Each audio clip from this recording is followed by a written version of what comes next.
welcome to An Outside View. I'm your host, Dick Zaccaro, and joining me tonight is my co-host, Ron Matta. Ron, welcome as usual. Thank you, Dick. And also we have Scott Hall joining us in this round table discussion, but in this case, a rectangular table discussion. That's quite an outfit you have on there, Scotty Hall. Yeah, this outfit's authentic, Yeah, by the way. It's a Tom Brady jersey, obviously New England Patriots, and you get the New England Revolution, the local professional soccer team as well. We did interview Scott in a previous segment in addition, and what we forgot to say is his positioning on the ballot. He's wearing that jersey not only because he's a Patriots fan, diehard Patriots fan, season tickets holder, but also he's number 12 out of 13 on the primary ballot. So number 1 and 2 in your hearts and minds, Scotty Hall for Counselor at Large. Now let's talk, Ron. We made the newspaper today. Yes. As everyone knows, we're both departing the city. We wish you the best of luck. You're leaving before me. You're leaving in the imminent future, I believe, maybe this weekend. This weekend. You're going down to South Carolina. South Carolina. Right? Yeah. Where your taxes are going to be a lot lower. Oh, yeah. And that's a right-to-work state, I Yeah, believe, isn't yeah. it? It's not a union bought state, which accounts for some of the reasons why you have a much lower tax. Well, Bill? I bought a house down there. It's 3 bedrooms, 2 full baths, 2-car garage, central air, Wow. a screened-in patio for $132,000. Good for Somebody you. said to me, "How can they build a house down there, for that price?" I said, "Because it's not a socialist state like Massachusetts." Right. This Of is the a- People's this is a Republic of socialist state. Cambridge, right? It is, Well, definitely. we wish you the best of luck, and it was a pleasure working with you on the Outside View and your show as well, The Truth Matters. Yeah. But I'm sure you'll be back for a visit now Oh, and yeah. then, and we'll Oh, yeah. have you on as a guest Yeah, I'll be host back. as well. And then myself, I'll be moving out, but not till year end, until our home is built, our carriage house in Laura. Yeah, so House you're staying in with my daughter. I'm Massachusetts. staying in Massachusetts yet, over in Walpole. So I'll still be around, and maybe with one of our producers here, Scott, and maybe I'll come back now and then and sit in as a host, a co-host as well. But I want to get back to that Enterprise article that called us 2 political gadflies departing the city. And by definition of a gadfly, it's someone that upsets the status quo all the time. Which we've done. Which we've done, and I like to think that we were effective. We founded Brocktonians for Limited Taxation, which resulted in several $1 million worth of savings because we went up at City Hall 200, 300 strong and protested the tax rates and pointed out we're way out of whack with the average family income in this city. They can't sustain this tax rate. And I like to say this about the Enterprise. We've discussed this before, but a lot of times they're not coming out. I don't think it's only the Enterprise. I mean, let's tell the people who owns the Enterprise first is Gateway Media. Gateway Media. Who was John Henry, who bought the Boston Globe, the Patriot Ledger, Gateway Media, which is the Enterprise, Taunton Gazette, the Abington Mariner. Yeah. So it's A interesting. number of weekly newspapers, too. Right, and it's interesting to see some of Donald Trump's national comments, and he was saying, I'm a billionaire, I made it, and I knew what it took to make it. He filed several bankruptcies. And he said the reason he did it because he can, under the laws, even though they're more stringent now, if you file bankruptcy with one firm, when you open another one, you got to pay off the previous bankruptcy. So it's more difficult to get away with that today. But anyway, I think he's making a lot of noise, and he's saying what a lot of people want to hear, and they're frustrated with the system. And my point with the media is he said, well, hey, when I was a successful businessman and still am, I would pay lobbyists millions of dollars to get to the politicians to get what I wanted. And he said the media is just as corrupt as the politicians. Oh, definitely. So, and we know that a lot of stories, you had a lot of factual evidence, that you did a lot of research and digging, that you provided a local newspaper with, and it never made the Enterprise. Yeah. And one has to wonder why they don't make the Enterprise. Well, it's not just the Enterprise, it's the media Right, in general. media in general, but I general, mean, I'm but, talking now when you say locally locally, and yeah, they're the local specifically. media. Right, I mean, they're the only media in town. We don't have a radio station, other Right. than this cable, which is, probably the only other outlet besides We the do have a Enterprise. lot of pirate radio in the city. Yeah, yeah. yeah, but it's You know, that's an Throw that out that's there. interesting point you make about radio. yeah, Other communities have a radio station in their cable studio, and I think we certainly have the funding. I mean, Comcast gives the city of Brockton 4.5% of gross subscriber revenues, and they're operating at about $23 million a year or more in Brockton. So there's plenty of money to go around here. but And the the city- funding is about, I believe, I'm sorry, 23 million a month. The funding is about, last I recall, about $1.25 million a year that goes to Yeah, the but the production of public access. but the problem is that the CFO and the mayor take half that money. Right, and they use it in their It's supposed to budgets. come to this cable station. Right, but I mean, there's no reason why we shouldn't expand the services here. I mean, we have a really nice studio here. Why not have a radio station? I mean, it's a disgrace we don't have a radio station in this city. Ron Van Dam used to be on WBET here and a few of the other stations that we had, and I don't know, or WRBX or BRX, whatever it was. You have to understand, they are a very secretive city government. Right, People have no idea what's going on. I mean, there are discrimination suits. There's one currently for $8 million against the city and the police department. There's another one against Maureen Cruz in the personnel department. And they don't want people to know what's going on. That's why Right. you don't have these things. right. If you had a good radio station, a good newspaper, with a good investigative reporter, and they have had them, but they seem to be kind of held down on what they can write. Yeah, it seems like there's collusion going on here, and Yeah. you know, they're catering the special interests, and it seems like it's money that's the driving force. Yeah. That Follow the money. dictates policy. It's all about the money. Show me the money. Show me the right? money. Follow the money trail. Yeah. And unfortunately, the mass of people are getting burnt every day. Things are getting out of control. You know, Trump speaks all the time about the illegal immigrants coming over here and getting benefits immediately. Meanwhile, our Social Security that we all paid into it is running out. Yep. So hopefully there'll be enough money when we decide to start collecting some of our Social Security. I'm Then retired. You're retired. These sanctuary cities Yeah. as well, protecting some of these illegal, They asking Trump, how can you get rid of 11 or 12 million people? right, I had a plan, and I presented it to Representative Lynch's office, which got nowhere. All you have to do is, number one, stop the bennies. right, You want hospital care, you pay for it. You're not going to get it for free. You're not going to get welfare. You're not going to get housing. You're not going to get a job. right, There's nothing here for these people. They'll go back where they came from. right. That's all you have to do. And it won't cost you anything because they go back on their own. Yeah, and But as long as you have these politicians who are spineless and they don't want to rock the boat, and I give Trump 100% credit because he's telling it like it should be told. right. No, I agree. That's why he's way ahead in the polls. I Yeah. mean, right now, latest poll, I think he's got 30% Yeah, of the vote supporting the Republican Party. yeah. And I mean, he's been a very successful businessman. And then I think it was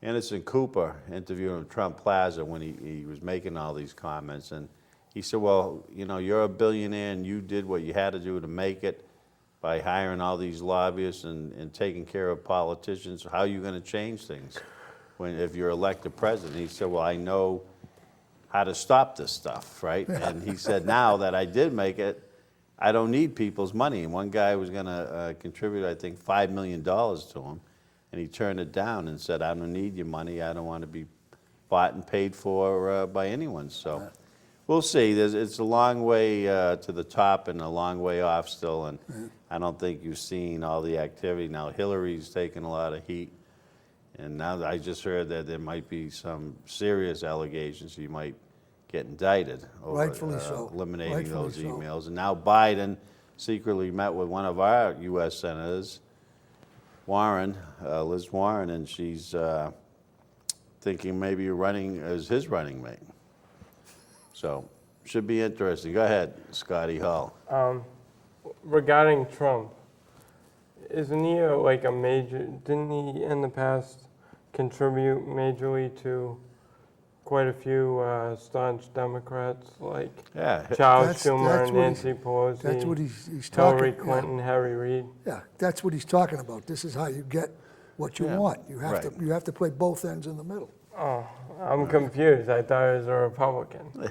well, for now he is He's, at least. he's a confused. Republican, but he's a businessman. And he Yeah. knows what he has to do to get what he wants, to make money. Right. And unfortunately, I mean, there's a ton of these business people that did contribute to both parties. Isn't the U.S. Treasury only allowed to make money? It's earning money, right? It is? I like to say earning money. I don't like to say make money, because like, you know, Yeah, that could be construed printing as money. counterfeit. yeah, Right. yeah. But we'll see what happens. I mean, he's saying now that if he doesn't get the Republican nomination, he might come back and run as an independent and shake up I the hope apple not. cart. I hope not. I don't know if you can get Can elected. you imagine Joe Biden as president? Yeah, I don't think you can get elected as an independent, No. tell you the truth, on the national level. You got to be affiliated with one of the two major parties. I just can't imagine 8 more years of Right. Obama. But, you know, getting back to the media again, it plays such an integral part. I think they should be, their role as a journalist, and I think they take like sort of a doctor taking an oath, right? And they are supposed to report the news, not create it, and have biased stories, but we all know that doesn't happen. But, I mean, the public should put more pressure on them if they're not happy with the paper. I mean, it's pretty tough when you only have one newspaper, too, right? They have a monopoly. But if the people don't like what they're saying and not printing what they think is true, the best thing is you boycott them. You don't buy it. I know. The circulation's cut down, and you either force them to change their reporting style, or hopefully, I think there is an online paper now coming Yeah, out, a correct? SPAC. Yeah. That's what it is. Is Yeah, that what it I is? think, SPAC. The executive editor is Emily Reynolds. right, She formerly worked for the Enterprise as Yeah. primarily a photojournalist, right? right. And then Lisa Crowley had a paper for a few years online as well called the Brockton Post. Yeah. But I mean, you know, I see where that could be more successful because social media is rampant today. Yeah. And I think one of the reasons we're hearing about a lot of stuff is through social media. And they're covering, I mean, to give you an example, on Facebook the other day, I witnessed this firsthand with my daughter. We were riding down Pleasant Street across from Vincenzi's Market, and there was an altercation that happened outside that laundromat, and someone had filmed it and put it on Facebook. So with the advent of social media, Facebook, and some of these other sites, I mean, everything is coming out today. I mean, Competition is a lot more fierce. too. yeah, everyone has camera phones as well, right? And they're taking videos of incidents that happen. There are cameras everywhere, and so Well, one time all you had was CBS, ABC, and NBC. Now Right. you got Fox News, CNN, right. MSNBC, and all these other, so the competition is fierce. right, But it doesn't seem to make any difference. They're just as biased right. as ever. I mean, the only one, and even Fox News sometimes is, Yeah, well, I think one's conservative and one's more liberal. Fox is the only conservative one that I know Right, of. Fox is conservative, right, the O'Reilly factor, and then Anderson Cooper on CNN and some of the other hosts. But I mean, it's getting crazy things out there today. I was reading, you know, they just had a shooting. 2 people are broadcasting live, and a former employee of that television station shot him. Killed killed a reporter, young reporter, and her cameraman. Yep. You know how 7:30 in the morning. they captured, like when the cameraman fell, you put the camera right on, like they showed an image Right. of the guy with the gun in his hand and stuff. There's a lot Right of as it chaos in happened. this world and a lot of anger and a lot Well, of I think too craziness. that life has become cheap. Right. That's You true. go to the movies and they shooting each other up, and Yeah. Hollywood is all we're against guns and all this, but Yeah. you see the movies and it's all guns and Right. violence and, And I- video games. Is And all I that. think values start within your home growing up as Yeah. well. And I know we were raised with good values, but today, some people are working 3 jobs to make ends meet. I mean, they're not even home. I just read the story in the Enterprise the other day. They had I think, 10-year-old kid riding his bike on the street at 12:30 at night, and someone reported. The police found him, and 2:30 in the morning, they determined where he lived, and I don't think anyone was home. I mean, It used to be, it's they say, just unbelievable. Used to be, they say, do you know where your kid is? Now it's, do Absolutely. you know where your parents are? Yeah.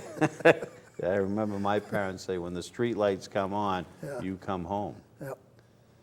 So once again, I think one of the gist of this article today was that we did do our battles and we went against the status quo. And Yep. I like to say we made some positive change. We were always about the people, helping the people, keeping our tax rates down, Yep. investing our money properly and not spending in wasteful investments. And we tried our best. We both ran for office, Yeah. as Scott's going to find out now running. And sometimes you can almost do more if you're not elected, I Yeah, think. exactly. Exactly. And I know the reasons. I don't think they wanted us in there. But I'd enjoyed my stay in the city. I mean, I have mixed emotions, as I said in the article. I mean, I grew up here, my roots are here, my family was here, played baseball here, a product of the Brockton school system, which was a very good education I got in the city. And Yeah, same with me. but the city's really changed since when we grew up in the Well, I city. said in the article, right now, Brockton used to be the greatest city in the world. Right. I mean, without a doubt. I mean, if you had anywhere you wanted to live in this world, when I was a kid, you'd want to live in Brockton. Right. Now it's just a crime-ridden, drug-infested hooker haven of a corrupt government. The corruption in this city is beyond belief. And I But believe what's in the even worse article, is- the Enterprise quoted those exact words that you're But saying what's even right worse now. is that the state's corrupt. Right. I mean, Well, when I go to the Attorney General and I say, here's corruption, and they right. do nothing. Right. When was the last time that the state investigated public corruption? When I asked them to look at the school department in Brockton 6 years ago. Right. And it took me a year to get them to look into it. So my opinion right now is that public corruption in Massachusetts is not a crime, it's a privilege. If you're fortunate enough to get elected, you can do anything you want, and nobody's going to do anything about it. Not the Inspector General, the Attorney General, the FBI, even the governor. I called the governor's office to try to get them to help me expose corruption, and I got nothing. I can't believe on voting, you need an ID for anything else but not to vote. I mean, I've heard rumors that people are walking into the polls and they forget their address. They Yeah, got to come yeah. back and get their address. Yeah. So that's, Say something. I just want to say that, in order to not exclude anybody from the voting process, it would be a good idea to offer anybody an ID, for free. So they can get an ID for free, and then that way you can say, hey, this is my ID. And because the issue is they're saying people are being excluded from voting because they, don't have a driver's license. Just give them an ID, a voting ID. yeah, but you'd have And to, it has to be paid, we waste all kinds of money in the government, and, why not spend a few more dollars to make an ID when for I- everybody? When I go in to vote, Because that's a constitutional, right to vote. when I go in, I take my license out and I show it to them. Right here, here's my license. Voter Is ID Yeah, for free. yeah. Yeah. But the trouble is that system gets abused too, because unless you can prove you're a citizen of the United States, you don't get an ID. Right. Right. But in fact, one woman said to me, I think everybody should do that. But I went in to vote one time, and I went to the first one, and I gave them my name and address. I went to vote, and then I went over to put my ballot in. And the woman asked me my name and address, and I told her, and I said, let me ask you something. Do you know if I am who I say I am? And she looked at me like, what are you talking about? I said, do you know if I am who I say I am? And she just looked at me. I said, I didn't think so. See you later. Right, right. How do they know? I do know people that are proud of voting more than once in elections. Oh, yeah, absolutely. You know, I'm sure that the- happens it quite is a an bit. issue.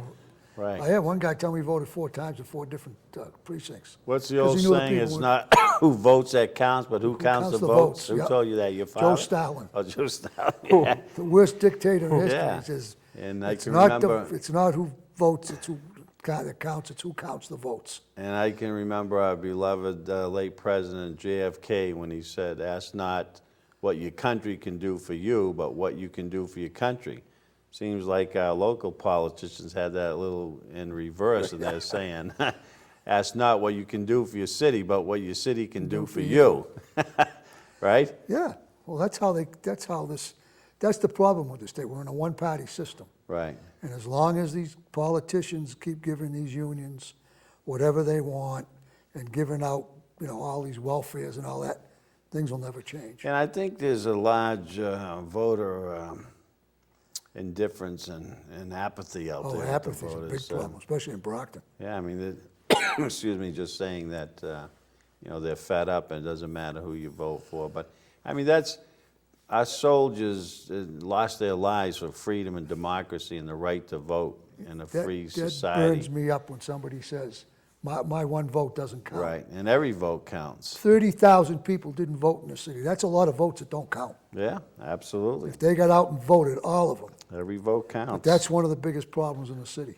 A good friend of mine, to tell a kind of a amusing story, his uncle was a state representative from East Boston, and he literally lost by 1 vote. And he found out that his daughter didn't vote for him because she had a hairdressing appointment. Actually, it was against Mimi Pataro, Catholic priest, that beat him in East Boston, whose cousin was Mayor Pataro in our city. Oh, yeah. Yeah, to say see, to me, there's 3 problems in the city. One is John Cotton, he's the biggest problem. Right, 2 is the people that don't vote, and 3 is the people who vote. right. 'Cause And the people media that too. vote- And the media is not Yeah. telling the factual Yeah. circumstances and what's going on in the city because they're protecting some special interest groups. or- That's right. A lot of times, people are giving the local media stories, like an incumbent mayor will say, I'll tip you off on this or that, but, lay off this story. That's the inside wheeling and dealing and games they play. Well, here's one, I'll give you a good example. I went to the Enterprise, and I said, look, Stonehill College is not paying their fair share. Right, Everybody in the city knows that. But there's too many well-connected people to Stonehill College. I mean, the politicians who've gone there, the kids have gone there, the city solicitor is on the fundraising committee and all that. I said, look, here's the law. The law says you can break that contract anytime you want because of a ruling made by the Massachusetts Supreme Judicial Court in 1957. It says an open-ended contract, which is what they have with Stonehill, can be broken at will by either party with notice. right, So I said, I told the Enterprise, they might have wrote a piece on it, but they don't dig in and they don't keep it going. Right. They'll write a piece and then they'll forget about it. right. Now, I presented that to the city councilor's attorney, Mr. Gilday. I said, here's the law. And he says to me, he said, that was a 1957 ruling and it's only a head note, doesn't mean anything. Right. So I decided to do a little research.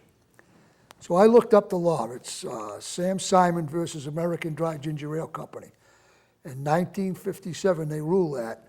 And over 50 years after that ruling, they are still citing it in court cases in Massachusetts. In fact, they have cited it in a U.S. District Court in Massachusetts. They cited Right. that law. Right. So it's the special interest. Well, another story that should have been front page headline news is you discovered there were 17 pages of tax abatements to a lot of politically connected people that are multimillionaires who contributed heavily to this mayor's campaign, and they got abatements. When the average person working 2-3 jobs to make ends meet go down and file for a tax abatement on their properties, and they're turned down all the time. I looked at the donor list, his donor list, and people who donated to his campaign got like $300,000 worth of property abatements. Right. And wasn't the city solicitor? So he's his- almost his- 25,000. Investment properties he owns? The Harbor One Bank got 29,000 Right. or something like that. Good Samaritan Hospital, the CEO gave to his campaign, Right. and they got an abatement of 149,000. Right.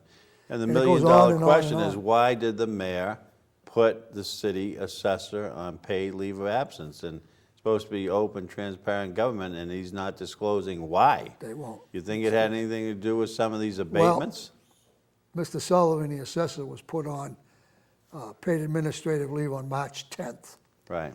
and Harbor One Bank got their abatement on March 11th.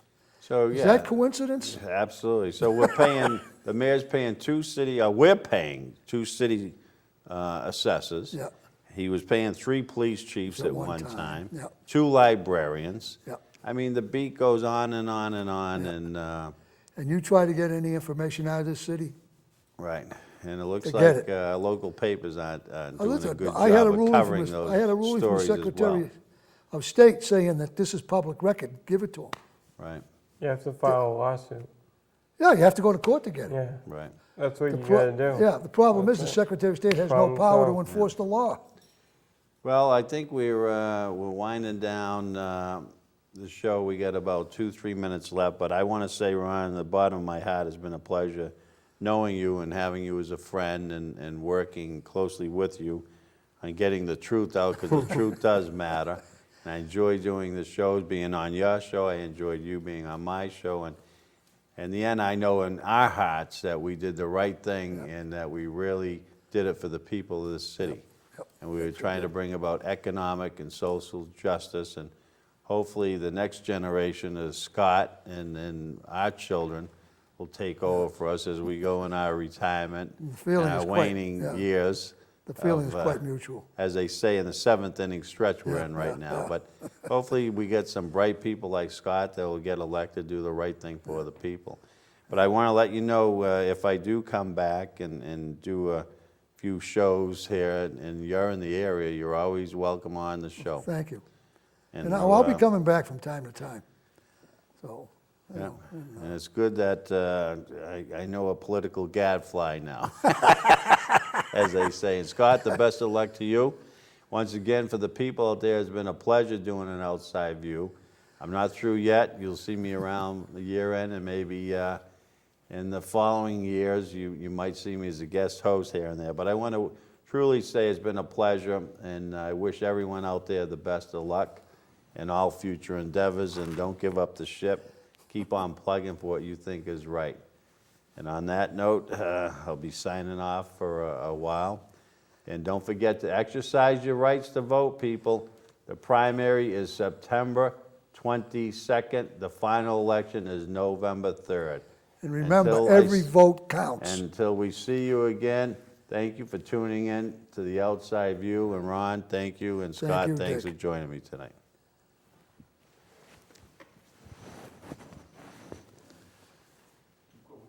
Talking? I think we, You- the you can't do people them have to all. understand it. You got to get out and vote. Your vote counts. Right. Don't tell me it doesn't count. It does count. 30,000 people didn't vote in the last election. That's a lot of votes that Absolutely. don't count. So get off your sorry butts and get down to the voting booth. Vote early and often. Yeah, vote early and often. As Mayor James Michael Curley used to say, vote early and often. My father used to tell me about him. He said he'd be walking down the street.